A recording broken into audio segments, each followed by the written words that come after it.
The Triad is a lively scene as springtime dances in, homeowners are ready to sell, and their built equity is a win.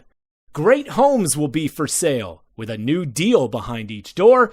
The Sharp Mortgage Team is excited to help in the spring of 2024. With wisdom and commitment, we'll help you chart your move. A quick conversation and pre-approval will get you in the groove. With pre-approval secured, you'll be steps ahead, you'll see, ready to embrace the home buying journey with confidence and glee. From cozy cottages to sprawling estates, you'll find the perfect fit, and your real estate agent's skill set help and determined grit. With a wealth of knowledge and a heart for your buying success, we'll navigate the housing market, ensuring nothing less. Don't let the media fool you. You deserve a wonderful new nest. With the Sharp Mortgage Team, you're poised for nothing less than the best. Embrace the warmth of springtime, flowers, and skies of blue. Partner with the Sharp Mortgage Team. We're always here for you.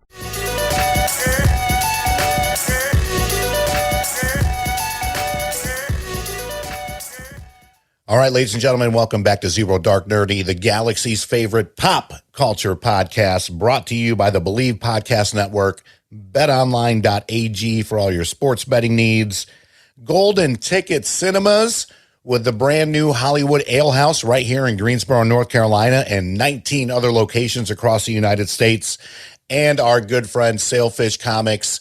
3 locations here in North Carolina, 1 in Concord, 1 in Winston-Salem, and our good friends on Stanley Road. We'll just go ahead and get into it. So, Karina, thank you so much for joining us today on Zero Dark Nerdy. We didn't get to meet officially, but we first saw you at New York Comic-Con this past October as you were introducing Moon Man with Kid Cudi, Scott Mescudi and company. Before we get into that, thank you for joining us and just kind of tell us a little bit about, the journey from the William Morris mailroom to being just the boss that you are, president of Mad Solar, executive producer of Pearl X, and then the upcoming magazine and all that fun stuff. That's a wildly kind introduction. It means the world. I will say, since you were at New York Comic Con, you were at one of my kind of happiest days. That was truly for Scott, Kyle Higgins, and myself, and for Michael Busuttil, who was on stage with us. It was very warming and validating and thrilling and exciting, and it just felt like the hope of creating something that people would care about, for that to feel that raucous in the room. It was next to none. So I'm really touched you were there and that we got to share that first experience together, and very excited for the second. So thank you for chatting with me. Yes. To tell you a little bit of my, I guess, the journey story. Mm-hmm. I love an origin story too. So that's right. That's right. That's all good stories. Let's go straight to the roots. So my background, I'm from LA. I'm Middle Eastern. I went to film school at Chapman, and there I studied film production. And Chapman was a particularly great experience because so much of it was almost like the process of eliminations of creativity to figure out what you're really good at and what you love. Mm-hmm. And you write, you direct, you cinematography, editing, all of it. And I really liked the creative side of it, of writing and directing. But I found that as much endeavor as I had to put to make my thesis, which I was proud of, the producing side of it, which at that point is conversations and, hey, give me your car dealership and let a bunch of students come in and shoot for free. And that mentality, the conversationalist and connecting with people and really overseeing a vision with something that felt very organic to me. Mm. So on the heels of that feeling, I started interning at production companies. And from that, I love corporate Hollywood, but I wanted a broader experience where material everywhere for every studio, for every client was relevant. Yeah. And I had a former agent teach a class at Chapman. His name was Harry Eflin. He was like very 70s quintessential New York agent. And he was the one, I know, it's like very in the vibe.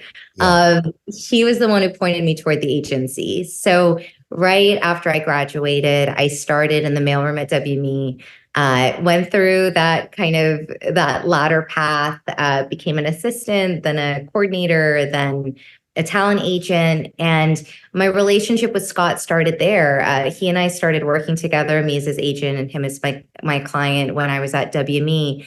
And as we started to build content together in that fabric, it felt like Scott was right for a company. So it was quite serendipitous that Aaron Gilbert, who ran Braun, was in my office, and I was expressing this to him. And I swear, as easy as that conversation goes, was he, well, I'll make that for you.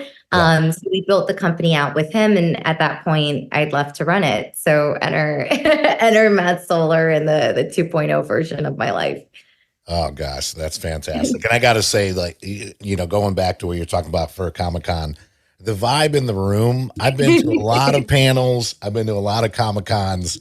I don't know who the gentleman was who was kind of walking around the crowd, but he was getting us pumped. Like, I felt like we were getting ready for a Kid Cudi concert. And it was something where, my daughter was reminding me, like, every couple hours, like, hey, the panel's coming. Like, we can't, like, we're not going to miss it. We're not going to miss it. And it was great. And just to meet you and hear your story and how Moon Man came about was just fantastic. But, most importantly, like I said, learning more about your story as well, coming up through the mailroom at William Morris, which I believe is the oldest, if not one of the oldest talent agencies ever, is absolutely fantastic. And with Matt Solar, too, one of your first projects before we get into Moon Man was A Man Named Scott, the documentary with Kid Cudi. And I got to tell you, someone that suffers from depression and anxiety, this truly hit home for me, and just seeing how real and how open he was. And he's just one of those people to where, like, you can just tell, like, there's no lying to him. There's no faking it. And I could see, like, how you two got along. And I imagine you have a great, friendship, but also partnership as well. How did that come about as far as, like, okay, we're going to do this documentary. You got to let it all go. Because you see some documentaries, you can tell there's a lot of holding back. You're not really getting the full story, where I felt like watching that, you're just seeing Kid Cudi open up everything to the world, the highs, the lows. And, that's what people like me can relate to, because it's not always rainbows and sunshine. But at the same time, we want to know how everybody also picks himself up too. No, I so appreciate you getting that feeling from it. The source of the documentary came from Scott. I'll say what was really interesting, though, is that I started working with Scott around October 2016, and which was a couple months before he submitted himself to rehab for depression and put out that letter to his fans about what he's been experiencing, why he's doing it, and all that he had been going through. Yeah. So the majority of the Scott I knew when he and I really grew close was this kind of post version where he was incredibly happy. Yeah. My relationship with him is one of just mutual creativity. At any point, I can get a call from him, and there's an idea that he has. There's something that we're working on. There's like an ever outpour. There's so much output from him. There's so much kindness from him. There's so much care and consideration, and he's never one who's waiting for others to build it on his behalf. He really has a drive and motivation himself. So it was really interesting, even kind of as an outside-in viewer watching the documentary, which ends at Kids He Goes. So it ends at an early point in our relationship. Even I was astounded at how hidden his darkness was, even from his peers, how much he went through and how early he went through it. Yeah. We all hear about things like sophomore blues for artists because, the first is, not to say it's easy to get discovered, but it's easy to create because you don't have any expectations. You're doing what feels authentic for you. And when it works, all of a sudden now there's expectations of an audience that you'll repeat a sound that they want to hear. And each person has a different interpretation of what that is. So it's very easy to disappoint, and it's very easy to get stuck in the mud of, I'm growing and want to do something new. But even if I try to repeat, it doesn't necessarily mean that I'm doing the right thing. Sure. But even more when I was watching his doc, to think that it was this marriage of sophomore blues and fear of fame and, what he was battling with personally and emotionally and how his producers were reacting to it. There was a level of Scott that I didn't even, I kind of couldn't even have comprehended what he meant by those early experiences until I saw it. I will say too, Rob Alexander did an extraordinary job with the documentary. I thought he brought so much artistry to it and in the visual interpretation of Scott's mental state. But what I really also appreciated was that these other interviews were not about the subject as much as they were about the feeling, which I think Scott as an artist, he's like often described, he's your favorite artist. There's like this moment that he captured from the glitz gold glam version of hip hop to vulnerability.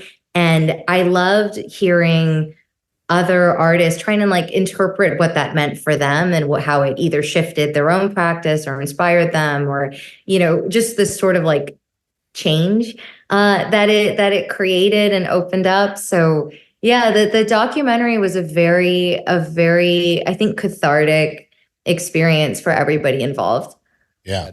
It's definitely about feeling. Like when I hear his music, it's like how I feel at that time. Like I remember the first time, and there's not a lot of artists. There's probably maybe a handful of artists where I remember where I was when I first heard their songs.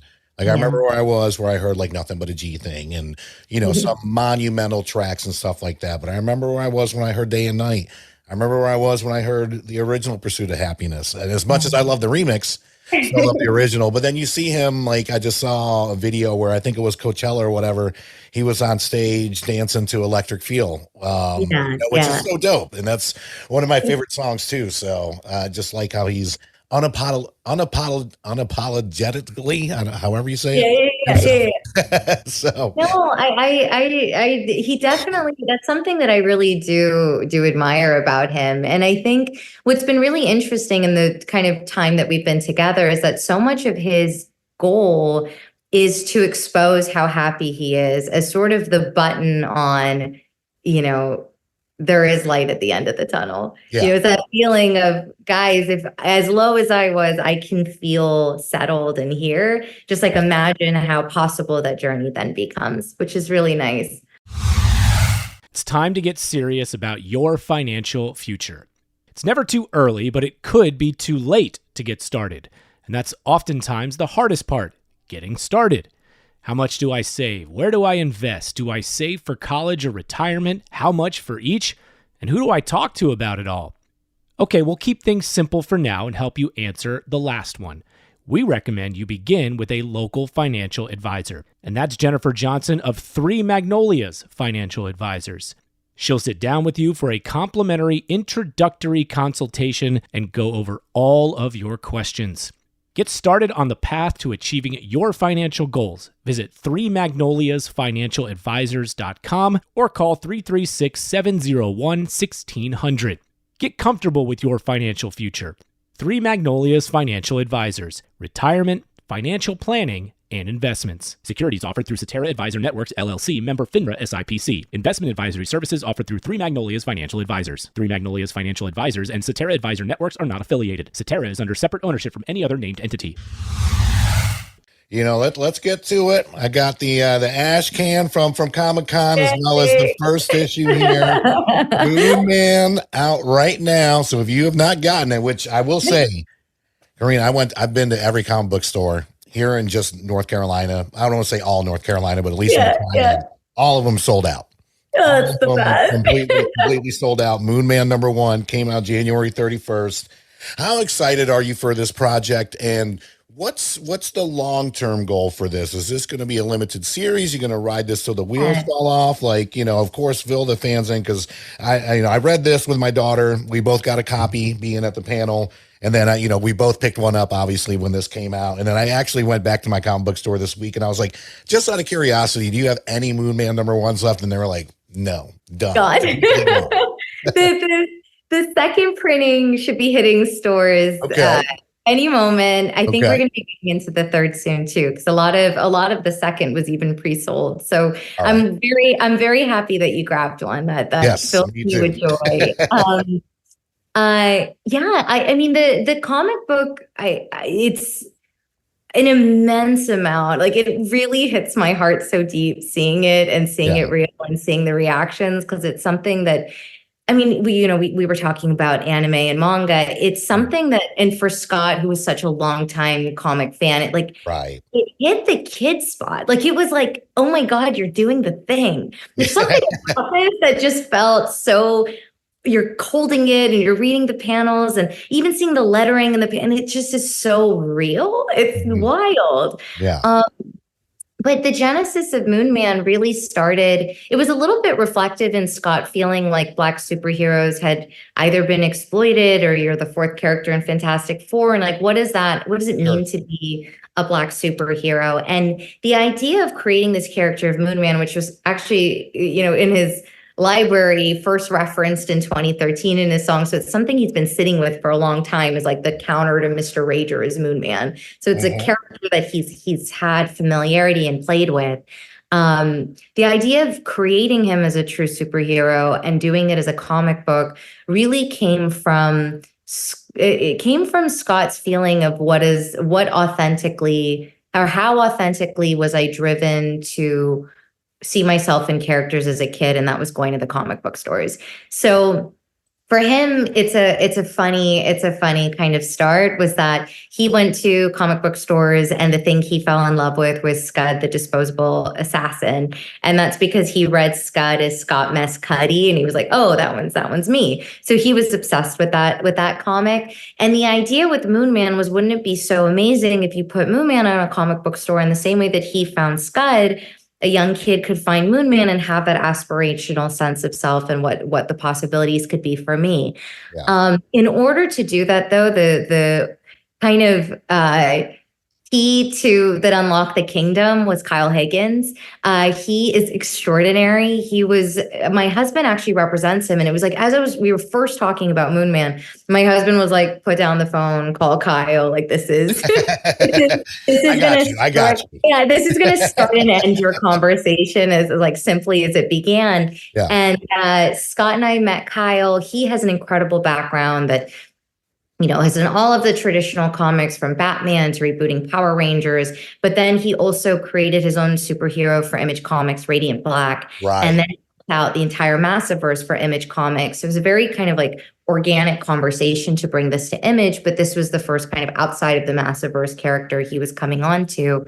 And alongside him and Chase Conley, who designed the suits, and Igor and Marco, who did the colors and the art, and Hassan, who did the letters, and Michael, who edited it, like all of a sudden this whole team just started to umbrella under Kyle's supervision and through his relationships that really had the same goal in mind, which was not to call it the anti-golden age of like comics heroes. Right. It's not pulling away from that, but it's really embracing, if there was a superhero today in this modern age where if there's a hero and he doesn't save me, I'm therefore the victim, or he is dealing with his brother's home, all of these things, and also his own dreams and aspirations, but sort of having this thrust upon him. And what does that mean for his responsibility, and what is he supposed to do?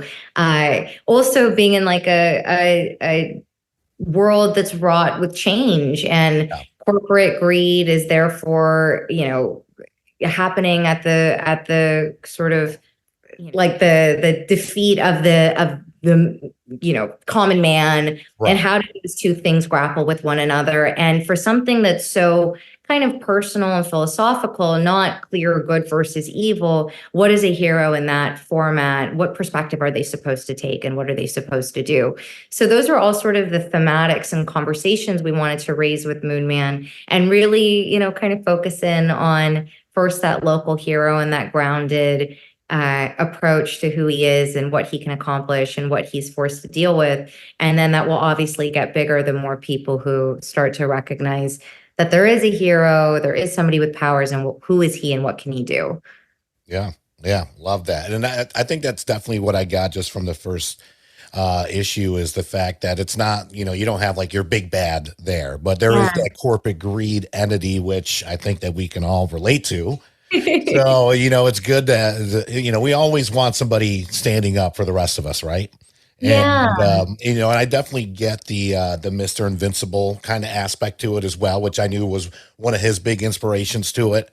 Yeah. So it's great to see it come to life. Like I said, it was great to hold it in my hand as the ash can version of it, but to actually have it, issue number 1, I'm incredibly happy for it, and I can't wait for the rest of the world. If you do not have this comic book yet, wait. He said issue 2 is coming out, and then, or not issue 2, but the second version and the third. Second printing. That's right. Now, speaking of which, are there going to be any variant covers with the second and third fittings? Yeah. So issue 1 had multiple variants, including it's just a range of artists who were responsible for the variants. We're gonna follow through with that as we continue to build out the rest of the issues that'll make up the first volume, and then obviously we'll end with the trade paperback at the end of to build out volume 1 and then continue on from there. So we do have a long runway in terms of what we see as possible for Moonman, because like I said, it's he's going to be thrust into from local to national to global hero, and all of the estimations of what he should accomplish are going to change as his notoriety becomes bigger, and his responsibilities therefore become bigger. So there's a lot. There's a lot to come. Who's ready for movie night? Our friends at the Ginther Group Real Estate are proud to sponsor another season of innovation and cinema at Bailey Park in downtown Winston-Salem's Innovation Quarter.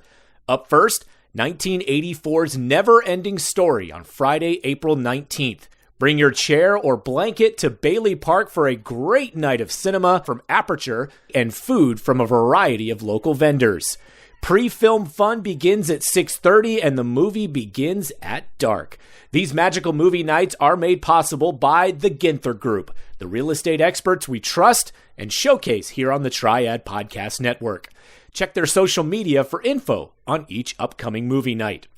And for your real estate needs, call 336-283-8689 or visit theginthergroup.com. Buying, selling, investing, or just learning. Whatever you need, start now. And like me, you can become a Ginther Group client for life. I don't know if he's got dibs somewhere, but we would love to call first dibs on Free Comic Book Day coming up. We love that. We'll fly you out here. We'll do whatever we can. First class. I'll max out my credit cards if I have to. All right. So in terms of Mad Solar, we got Maxine, the third movie coming out in the Ty West trilogy. So a couple questions here. I've seen Pearl, seen X, absolutely loved it. Was this originally planned as a trilogy, and how did the kind of collaboration come with Ty West? Yeah, so this is a really cool story, and all credit goes to Ty, and then to Mia Goth also joining in the writing of Pearl for building this out and architecting it this way. Our involvement was actually wildly organic. At the outset of creating Mad Solar, Stuart gets a lot of credit. My husband represents Sam Levinson. We got to know him. Scott ended up executive producing Malcolm and Marie, so they had built a relationship, and it's family. So we're that kind of component of a team that was involved in the X now franchise was already aware of us and interested as X was being built out. Scott and Ty West were longtime friends because Scott had loved House of the Devil and had taken Ty out to dinner. So as Ty was creating X, he was thinking of Scott. Yeah. And again, outside of company, I'd spoken to A24, who I knew well from my time at WME, about who we are and what we want to do. And as I was expressing our love of horror, Scott, I will say, it's like there's a few subjects that he just encyclopedic, and horror is one of them. To the extent that when I was at WME, the only person he ever asked me to meet the entire time that we worked together was Sam Raimi. He's like, that's it. That's the one. That's the guy. We can do no better and no other. So in expressing that to A24 was like a very interesting moment because they were about to get the script for X, and all three parties that were already involved in the project just thought, Scott and Matt Solar, and can we bring them into this? So the point that we came on to X was when the first script had come in. It was incredible. It was finished. I mean, Ty is truly a genius. Yeah. They went to shoot in New Zealand, and it was right as COVID was going on. And they had the 2-week quarantine before they could film. And as they were in quarantine, Ty and Mia put together the concept for Pearl. Go back to A24 and they're like, you've already flown us out here. We've got the set that we're building for X, the house, which would be the main set for Pearl. Why don't we just do both films back to back? And to A24's credit, they said yes. Wow. So the trilogy really built out of quarantine, which is kind of wild to think about. So it became Ty, who's a filmmaker who I feel like one of his biggest strengths, obviously the genre is something that he has such an affinity for, but his ability to play with time period and make it feel so nostalgic. So 100%. you're watching Pearl and you're like, this is Wizard of Oz. Like I feel this is taking me back to old Hollywood films that I've seen, but then you're slashing somebody with an axe and it's like, oh my God, combining those two things is so outrageously cool and fun to live inside of. Same as the 70s. I'm like, man, remember when like Scorsese and this and that, we're all putting out movies at the same time. Now I'm like, okay, now I've got this 70s vibe. And, it's like she's got blood all over her face. It's that I think Ty is a genius with. He's a total genius with it. And Maxine too will play in a new time period. It'll play with kind of a new architecture in that sense and just continue to expand out what he does so well. And what Mia does so well at the center of it. She's great. Yeah. She's great. So you got the comic book out, you got Maxine coming up. What's next for you and what's next for Mad Solar? It's a lot, actually. It's really very exciting. I would say that Mad Solar, and not to say this was something that we sought to do in the creation of the company, but it happened pretty organically out of Scott's interest. We've brought in pretty wide and horizontal in the verticals that we're interested in. So kind of as an example, you have Scott as an artist who came from music and then gets into film and TV and then calls one day and he wants to write a memoir, calls another day and he wants to do a fashion line. And, gaming is organic. The comic book comes out of like another sort of pillar of his. And I think Mad Solar, then that became our specialty, was this idea of partnering with artists. We're very culture facing because that's who Scott is. He's you couldn't help it to say that he was in a constant dialogue with the kids and is very, true to his form. But taking these artists who speak to culture and creating content across mediums. So whatever ends up being most organic to what they want to do. So some of the things that we're doing kind of follow the gambit. There's more in the comic book space that we want to do alongside Kyle. So that's going to be a component of all of it. There's a Fortnite experience that we're working on with a young artist. So that'll be our foray into gaming. Okay. There's a film we set up at Sony, which is also with Sam Levinson and the Lucas brothers, that hopefully we're going to push through alongside a series we have at Netflix, which James Samuel will direct and Ian Edelman is show running. So that's like the film, the TV.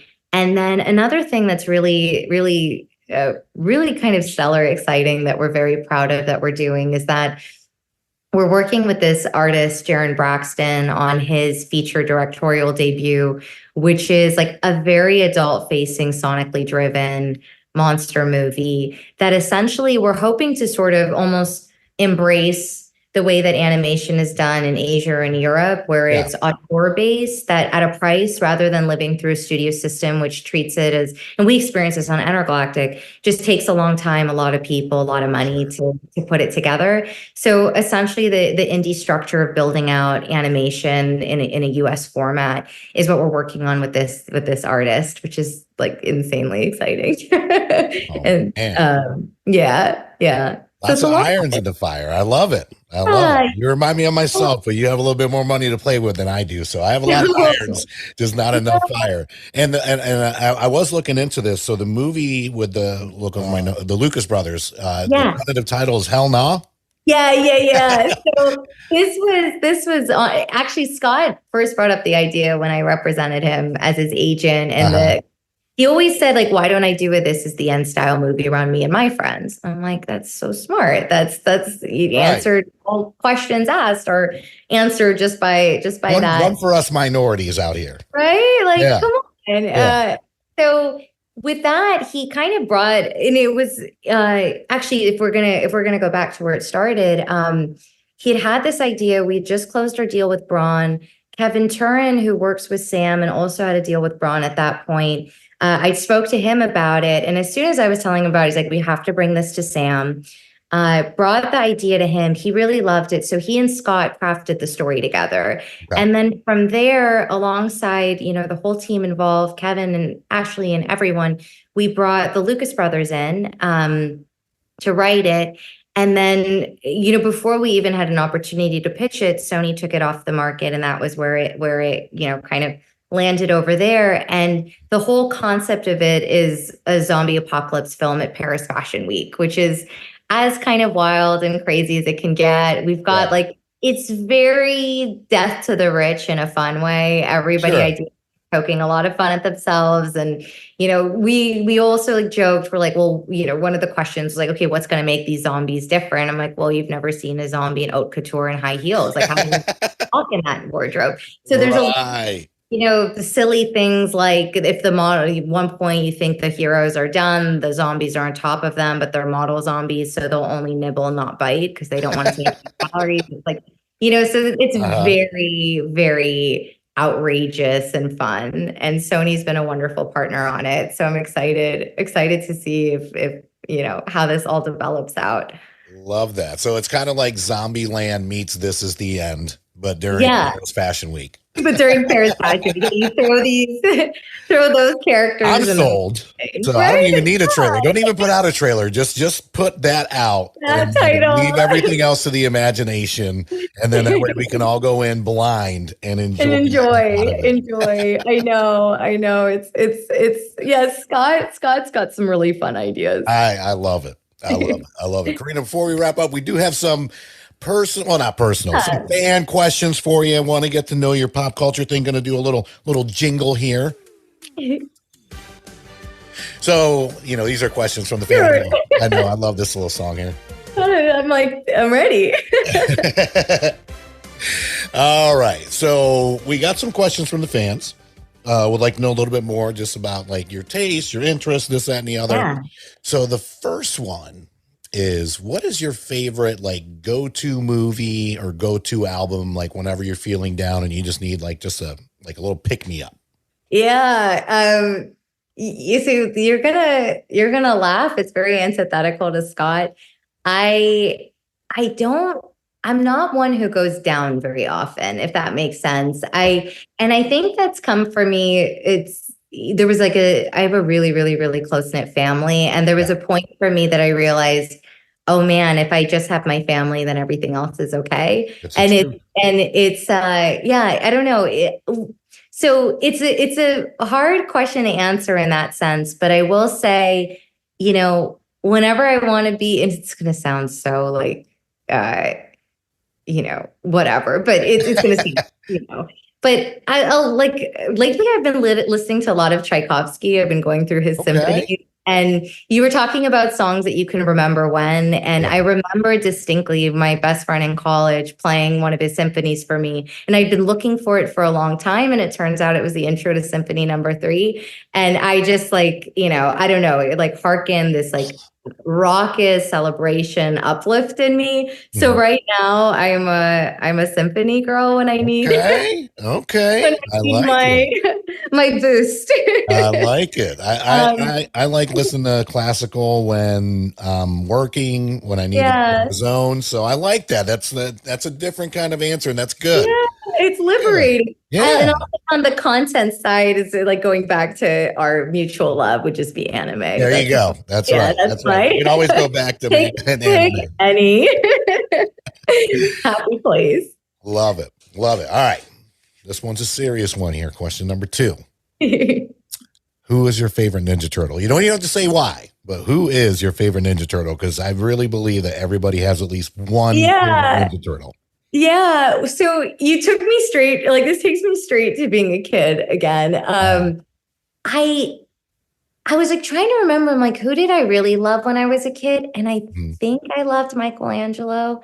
I think he was my favorite. I know it's every time that I re-experience Ninja Turtles, it gives me a whole holistic sense of nostalgia, but then something about Michelangelo just oh, I think you were always my guy. So that's my answer. I mean, the nunchucks, the fact that he was more the kid than the rest of them. Yeah. Even going back to the Tubular and all those days, but even in like the newer versions of it, like he just seems the most relatable. Leonardo's serious. He's the leader. Donatello, he does appeal to a lot of us nerds out there. And Ralph was the tough guy. The tough guy. But like Michelangelo was always a great blend of just all three of them. Yeah, he's a funny dude. Excellent. There's no wrong answer to it, but I gotta give you the air horns for that one. All right. Last but definitely not least, when you're hanging out, whether if you're watching a movie, you're streaming. We had this episode a couple of years ago, so I've kind of been going back to this question here because I think I want to revisit this question for another podcast episode. But what are some of your favorite just like movie snacks? Because we're trying to, let people know, because this is like one of the things I get asked the most of anything else. Talk about the public. It's not so much like who's your favorite X-Men, this, that, and the other. It's like, what's your favorite movie snack? I'm like, really? Like, that's what you got? So I thought I'd bring it back into the fold here and just see what other celebrities, what others engage in. Right. So this credit goes to my auntie Ruth. When me and my sister's a year and a half older than we have two little brothers. But when we and Tots were kids, she would always do movie nights with us. That would be also where we would see rated R movies at like the horror of my mother, who felt like PG-13 was a rating for a reason. That meant you had to be 13. It was very, very strict in those days with content. But she would take us and we'd watch Good Will Hunting, or I know we saw The Color Purple for the first time, probably too young with her. There was a lot of that fare. But her specialty, what she would make for us, is popcorn with Raisinets inside. Okay. Like melt inside the popcorn. That's my jam. That's my go-to. You have made a lot of North Carolinians happy. Especially, I have a lot of friends that they either do the Raisinets or they'll do like some combination of M&Ms and the popcorn. Yeah, that is something that I got introduced very late in the game. I didn't try M&Ms with the popcorn. It's pretty good. It's pretty good. Yeah, because I'm not a fan of raisins by themselves. I only like Raisinets. Yeah, understand. That's the only way you should come. Like, I wish that they were just made that way, but Mother Nature. I mean, we can only do so much. Separate the two. That's right. So before we sign off here, Karina, how can people find you on social media? What are some of your favorite avenues? Now, people, do not just pitch her movie ideas. This is just a follow her, some likes, some comments. Don't try to blow up her spot saying that we sent you over there for movie ideas on this end. That's so sweet. My biggest social hub is Instagram. My handle is @Lion Karina, which is really taking me back to when everybody in the office used to call me Lion, and I just sort of took it on as an identity. Eventually, I'll probably have to mature that a little bit, but for today, we're still @Lion Karina. Excellent. Well, listen, thank you so much for joining us. We'll definitely have you back on. Great things coming from Mad Solar. Do go out there if you can. If you can get number 1, go get it. But at least go get reissues number 2 and 3. Moon Man out in stores now. Maxine coming out this year. Mad Solar. Karina doing fantastic things. Thank you so much for joining us, and we cannot wait to have you back.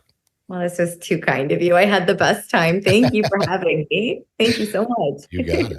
Excellent. And that's going to wrap it up for our latest episode of Zero Dark Nerdy, the galaxy's favorite pop culture podcast. Big thank you to our sponsors, the Believe Podcast Network, betonline.ag, Golden Ticket Cinemas, in particular, Hollywood Ale House, right here in Greensboro, North Carolina, the old Brassfield Cinemas location, and Sailfish Comics with 3 locations in NC, 1 in Concord, 1 in Winston-Salem, and 1 right here in Greensboro on Stanley Road, right across from Best Buy.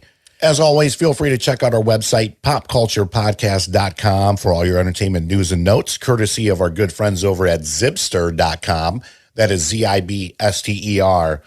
And on behalf of everyone from Zero Dark Nerdy, thank you so much for listening, and we'll see you next week. Thanks.